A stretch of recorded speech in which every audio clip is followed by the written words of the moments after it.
Start. Again, let me just record the video. So good morning, everyone, and welcome to week 3. And week 3 is all about living with art. In the previous module, we've talked about already how art is vital in the lives of people. No, there are many different purposes of art. No, why art is available for us. Now, also in the coming weeks, the point of the discussion would be how to apply now, no? Art appreciation in the many things that you do. And this is why Module 3 will talk about living with art. So great artworks do not just happen by accident, no? They take planning, patience, and knowledge in carefully selecting, combining, or contrasting all visual elements that would carry the artist's intended meaning. At the end of this module, you are expected to identify the 10 reasons why art is indispensable, why art is still important, given that we're in the modern age. So why do we have to study still, no? There's different artworks. Second, we have to enumerate the different types of arts, and we will categorize it into minor and major arts. And lastly, we'll try to identify the different steps to begin an artwork. So, just as what we always do, no? We start our session with a case study. So at this point in time, I'll be turning off the recording. Meron kayong aesthetic standards. 'Di ba nga, pag pumipili kayo ng crush ninyo, may aesthetic standard kayong tinitignan, 'di ba? Ito yung gwapo, ito yung maganda for you, no? Ito yung malinis. Okay, ito yung mabango. Those are aesthetic standards, ha. We cannot confine art with paintings alone, sculptures alone. It's art is everywhere in our life, no? And in many ways, this also our perception of what is beautiful affects the way we live, the way we communicate, the way we see ourselves as well. And again, that's the point of that material na nakita natin, that we become more self-aware of ourselves and that we appreciate ourselves first, no? Tayo dapat, kasi kung ibang tao nga na stranger, no, um can appreciate the best in us, why not we first appreciate ourselves, because we're the first person to deal with ourselves, di ba? So in this next set of slides, what we will talk about is the importance of arts, no? I'll be using 10 different paintings for this one, no, to emphasize these certain points. So you'll be acquainted with, again, the other national artists, no, in terms of painting in this set of slides. So let's go to the first point. The first point is we know that art communicates feelings and emotions expressively and forcefully, no? Not only in the form of painting, but just like what you have seen a while ago, 'di ba? That's an art, an art form ang media, art form ang excuse me, art form ang videos, 'di ba? So balik tayo dito sa painting ni Hernando Ocampo noong 1968. This painting entitled Genesis, no? If you wouldn't know na yung title niya ay Genesis, of course, dahil sa pagiging modernist ng approach or postmodernist ng approach ni Hernando Ocampo sa painting na to, unang-una hindi mo kagad siya maintindihan kasi abstract nga. But when you get to see the title, and 'di ba, marami ka nang pwedeng associate ngayon doon sa painting na yan. By the way, this painting is available, or you can see this in PACC. It's hang there, malaking painting yan. And again, when you get to see this painting, it reminds you of so many things that you can associate then with the word Genesis, like creation, beginning, passion, 'di ba? Fire, 'di ba? Lahat 'yan pwede mo nang i-associate kasi ganito nakikita ni Hernando Ocampo, yung process of creation for him, because Genesis is creative, creation, I mean, as a process. Now, let's move to the next point. The next point is that paintings or any different artworks connects people around the world, no?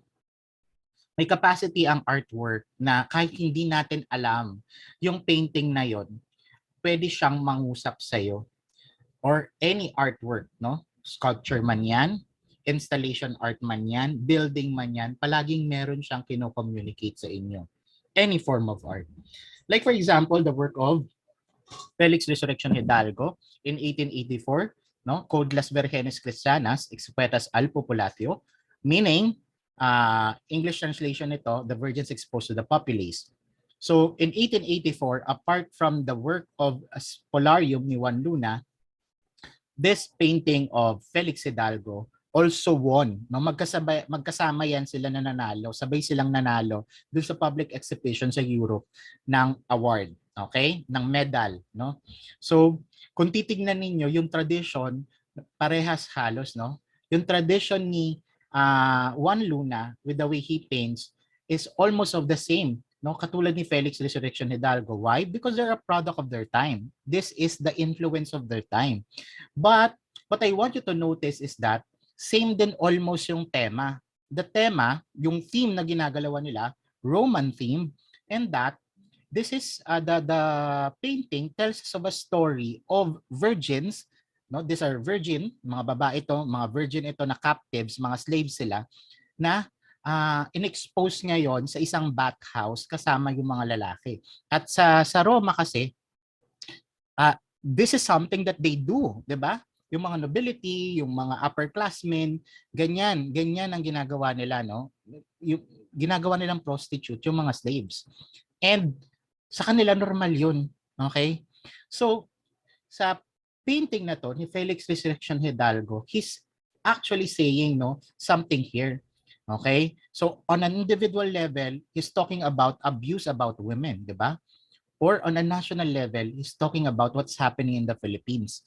Like we are actually a virgin being exposed to colonizers, no? So ang daming levels of what it can really communicate to you and connect to you, depende sa kung anong cause you believe in. Right now, this is still relevant. No? This painting is still relevant. Why? Because it still talks about women and abuse among women, di ba? Kahapon, I was reading Inquirer and they pick up now, no, the study about girls, no? Yung mga batang babae na ang taas ng rate ng teenage pregnancy. So the cause is simple, no? They have rooted it out. The cause is simple. Domestic abuse, no? Mas lumala yung domestic abuse nitong nagkaroon ng pandemic because everyone is locked in their homes, 'di ba? Girls do not have a way, no, to report themselves what is happening at home. Nakakalungkot, no? So again, the story, no, the story of La Virgenes Cristianas Expuestas al Populatio is the same story, no, that can interact with people who have experienced abuse in their life. So ganyan ka-relevant ang mga paintings na ito, no? Any artwork can communicate something to you. Hindi pwedeng hindi eh. Hindi pwedeng hindi. You just allow the painting, no, to give to you his or her message. So, same with the struggle for the nationalist ideals na hanggang ngayon, no, problema pa rin natin kahit 2022 na in the work of Spolarium. Now, moving forward, I'd like you also to look at how Felix Resurrection Hidalgo, yung the way he do things, no? So palaging medyo dark, no, yung theme nila palagi. But in 1887, he created, no, this painting entitled La Laguna Estia or The River of Styx. So saan pinasihan o anong pinagbasihan ni Felix Resurrection Hidalgo dito sa painting niya?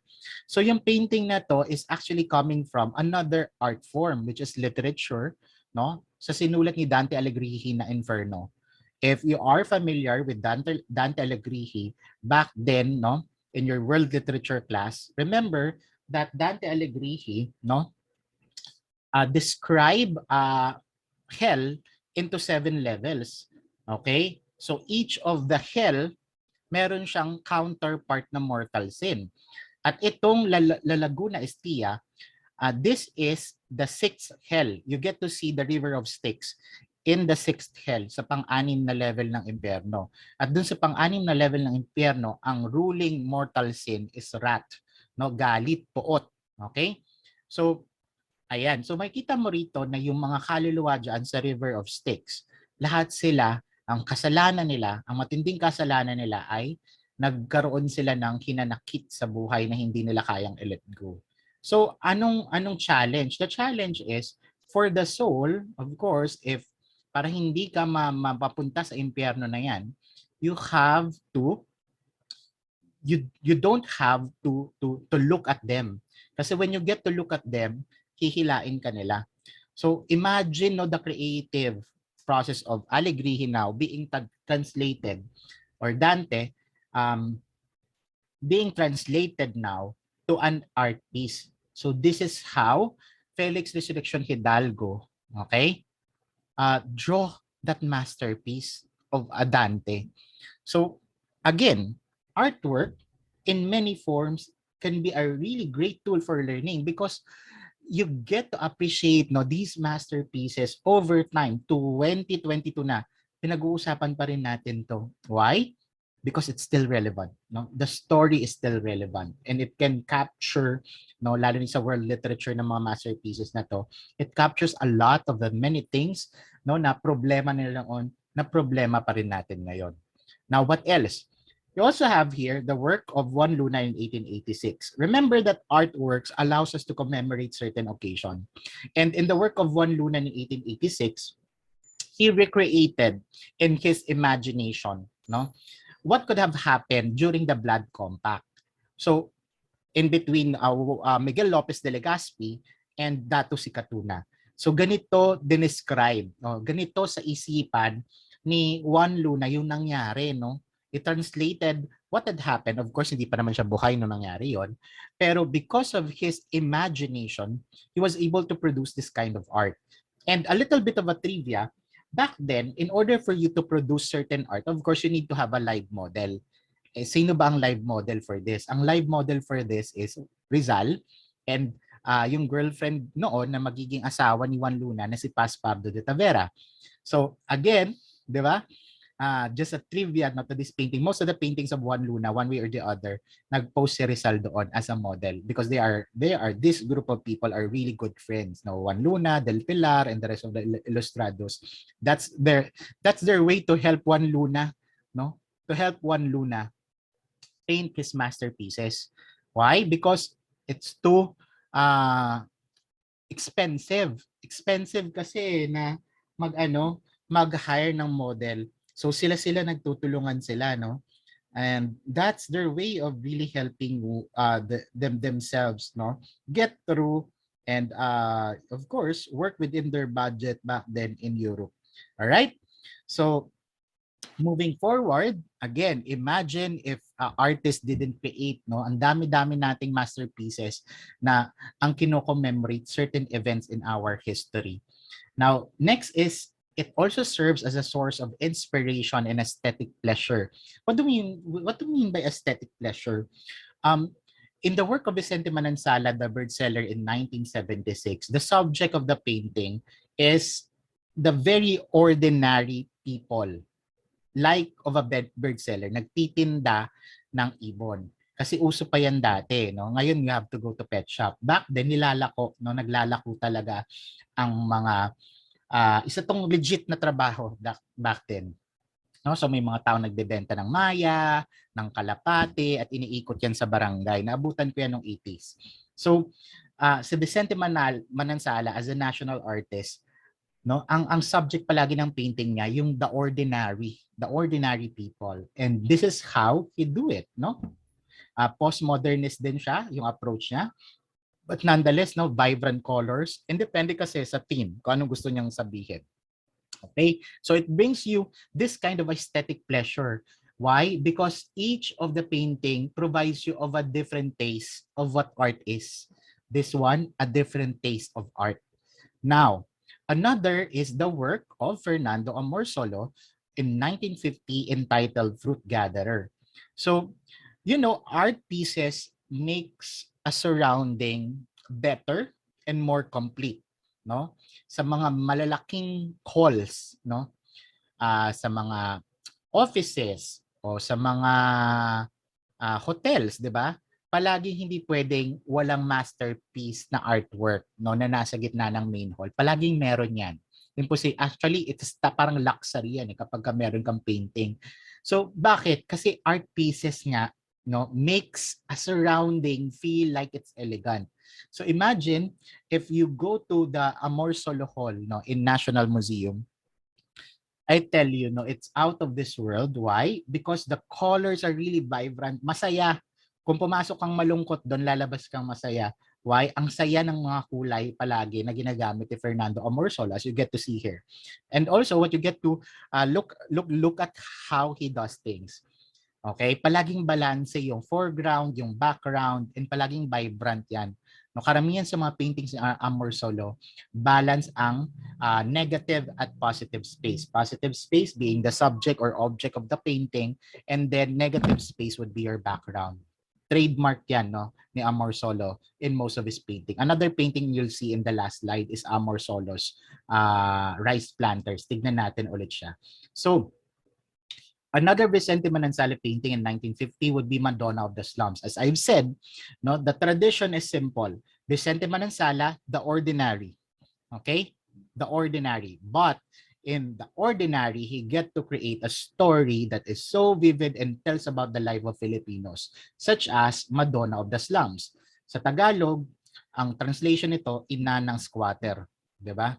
Kasi Madonna is nanay at anak. Okay? So, nanay na may anak, ina ng squatter, 'di ba? So, kung titignan mo, no, it recreates now. It stimulates our mind to recreate the story that Vicente Manansala would like to tell us. And it tells us a lot about our poverty, our problem, no? As Filipinos, that dami dami pa rin nasa laylayan ng lipunan until now. 1950 problema na nila, 2022 problema pa rin 'yan. Ano pa? It tells about the story of daming layers dito. Sanitation, problem sa food, ano pa, housing. Bakit hanggang ngayon may problema tayo sa squatters area? So again, this tells the story of Filipinos. That's how Vicente Manansala paints, no? That's how he chooses his subject. Now, another is the work of Victoria Edades in 1928, no, entitled The Builders. Okay, so for this type of painting, no, ano siya, no, borderline abstract, borderline yung realist. Okay? Kasi hindi mo makita ngayon kung ano ba yung subject talaga nito. Bakit ang gulo-gulo? Okay? Kasi yun yung gustong i-emphasize ni Edades dito, magulo yung scene. And he used the color yellow to emphasize more of that, no? Kasi ang yellow, yun yung dinadala niya na dating sa isip natin. 'Di ba? Kaya ang ginagamit sa construction palagi color yellow. Okay? So na-notice niyo ba yun? Kasi yellow means it triggers your mind to be active. So ganun din dito sa painting na to, no? You get to see a lot of details, a lot of what is happening. And then you get to see now, he entitled it The Builders. So naintindihan mo na, okay, may nangyayari, may binibuild dito. No? So magde-decipher ka na kung ano yung binibuild nila. Okay? So ganyan din yung ingenuity ni Edades, no, as a painter. And you get to see that influence, no, in his most of its artwork. So that's what art does, no? We become more cultured. Why? We get to see a lot of tradition of paintings, a lot of tradition of the work of arts, and you get to understand who they are during their time, and you get to relate now what is happening to us, di ba? And lastly, of course, as I've said, Fernando Amorsolo's rice planting, no? It's a story of Bicolanos. Ayan. Bakit? Kasi nga, probinsyano, no? Probinsyano palagi ang theme, no, ni Fernando Amorsol sa mga painting niya, no? So, you get to see here in the foreground yung kanyang mga rice planters na subject, and then sa middle ground you have yung Carabao and the farmer na nagtitil, and sa kanyang background, pinaka foreground niya, background, nandun yung kanyang Mayon volcano, no? That's how he sees Mayon volcano, very vivid. Actually ganyan din siya, no? Malapit to sa katotohanan yung pagkaka-paint niya if you have been to Bicol. So again, No, that's how Fernando Amorsolo paints things. Balanse, may balanse kahit ang daming nangyayari, and the use of vibrant colors. So, that's what artwork does. That's why it's indispensable. And art is seen in the many things, no, that we do. Okay? It's seen in the many things that we do. So, moving forward, let's just categorize all of these type of arts, no, into major and minor art. So we've discussed this already the last time, pero kakategorize na lang natin sila, ha? So first is major art ang architecture. Another major art would be dance. Major art din ang fashion design, the way people clothe themselves. No, there's a science to it, and then of course, the way people write things. No, literature, and lastly, music. No, it's a form of major art. Now, how about minor art? Minor art are the many different art pieces that you get to see on a daily basis, such as decorative art. Saan mo makikita yung decorative art? Sa kortina, sa kumot na binibili, sa kulay ng damit na binibili ninyo, sa plato, 'di ba? Lahat 'yan, makikita mo ang decorative art diyan. At binibili mo 'yan dahil gusto mo yung pagkaka-decorate sa kanya. Ganun kasimple ang decorative art. Ano pa? Another is yung mga graphic artist, no? Yung graphic art, yung ginagamit mong art para mag-print ng isang marketing collateral, yung pag-print ng isang damit, no? Kaya mga graphic artists talaga kikita no in the time of pandemic because everyone is doing freelance now.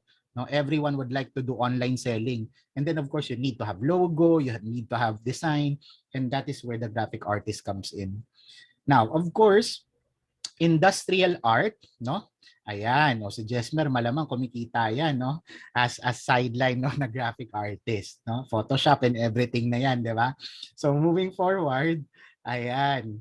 O pag may kailangan kayo ha, si Jesmer o may kaklase kayong nagga-graphic arts, total nasa FB naman yung si Jesmer or sa FB group natin, you can contact him.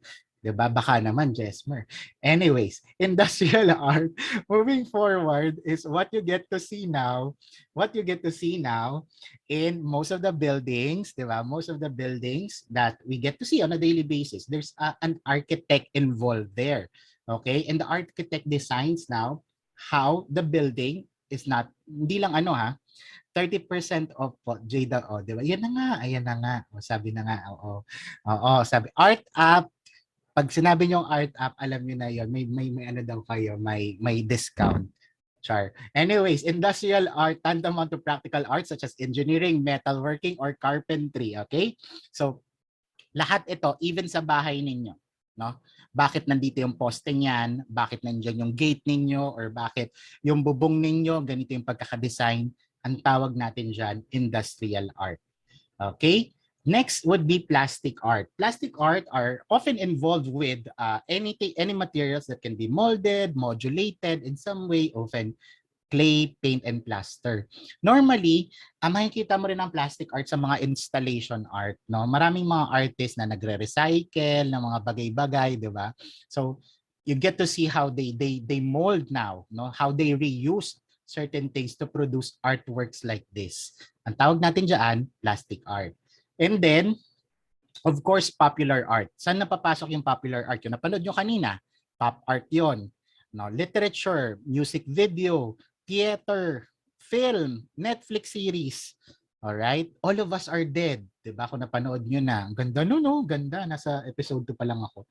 That's a beautiful, beautiful Netflix series. But nonetheless, all of these will be categorized to popular art. Alright? So what else? Because it uses technology, by the way. So painting is also a minor art. And of course, sculpture is a minor art. Now, again, whether minor or major, all of these things, why is this important? This is important because it gets to connect us with the world around us, di ba? It tells the story of who we are. Kaya importante talaga na pinag-aaralan natin to. Kasi mas na, alam mo yun, you get to appreciate things now in the very, very, simplest of things. Hindi mo na siya titignan ng ano lang, ng, ay, may ibig sabihin siya palagi, no? Gaganon yung skill na madedevelop nyo dito. So, how does an artist create his own artwork? Kasi gagawa kayo mamaya, di ba? Okay. So, in this activity, kayo po ay hopefully we can go through all the process, but of course I'm not expecting you to be like Jesmer, ha, kasi syempre siya talaga may skill na gano'n, no? So what I want you to do is I want you to be to practice lang, no, yung creative process ng artist, such as in the form of painting or sketching. All right, so painters and sketchers, or kahit ano nga tong art form, palaging ganito yan, madadaan at madadaanan nila tong creative process na to. So how do they create, no, their own artwork? Una, of course, you have to think of a subject, a very good subject to communicate what you want to tell. Okay? Importante, sino bang intended audience mo? Ano yung gusto mong sabihin? Alright? In your case later, I want you to talk about something that inspires you today. Okay? So, importante, anong nag-i-inspire sa inyo? Yun yung gusto kong gawin yung subject. Pangalawa, gaano kalaki yung gagawin yung painting, sculpture, sketch? Okay? Installation art, building, lahat yan, nagmamatter, di ba? How big it is or how small it is.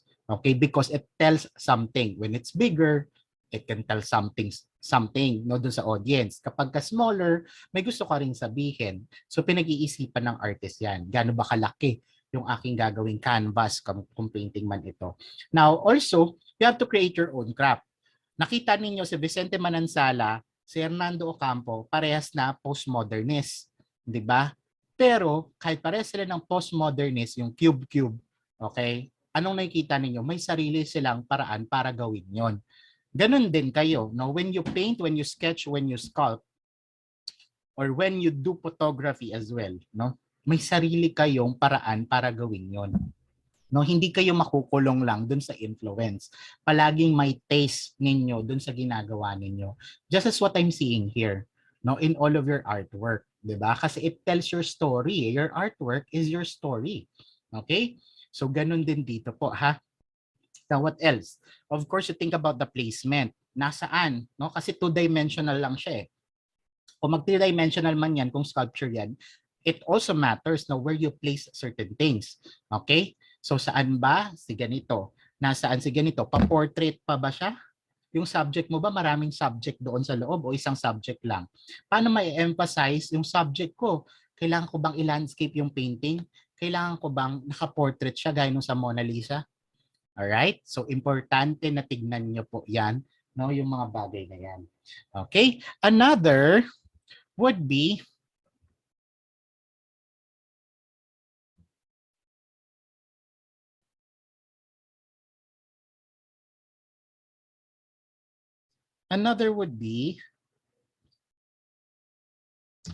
controlling your line, no? Because each of the line represents something. Alam na alam ni Jesmer yan, 'di ba?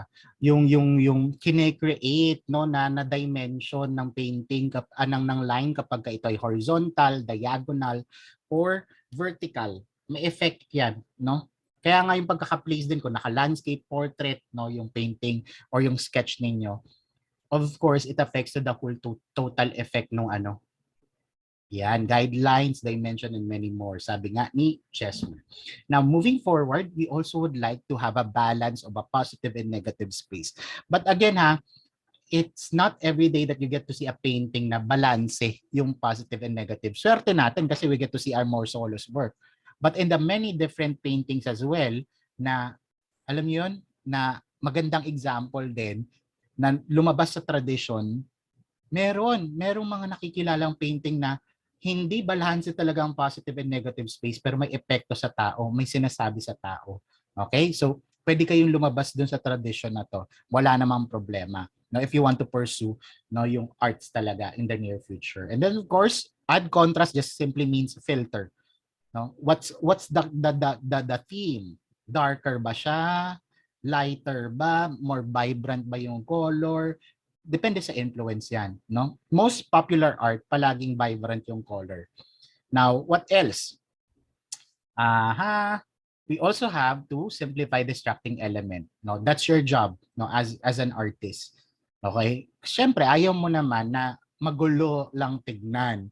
Not unless, Victor, 'di ba, edades ka, 'di ba? Gaya nakita natin nung sa The Builders. Kasi yun yung tema eh. Yun yung subject niya. Kaya ganun. Pero kung di naman ganun yung tema mo, of course you would like no to simplify, no? Yung mga distracting elements doon sa ano, kasi more likely kapag sobrang distracting naman baka hindi natignan ng audience mo. Lastly, of course, is colors. Napaka-importante. Pwedeng walang kulay, pwedeng black and white, 'di ba? Pwedeng monochromatic or pwedeng super colorful or balance lang. Kayo po 'yan lahat, no? You have to decide on that as an artist. And that's what artist does basically, no? When they get to be in their creative process, all right?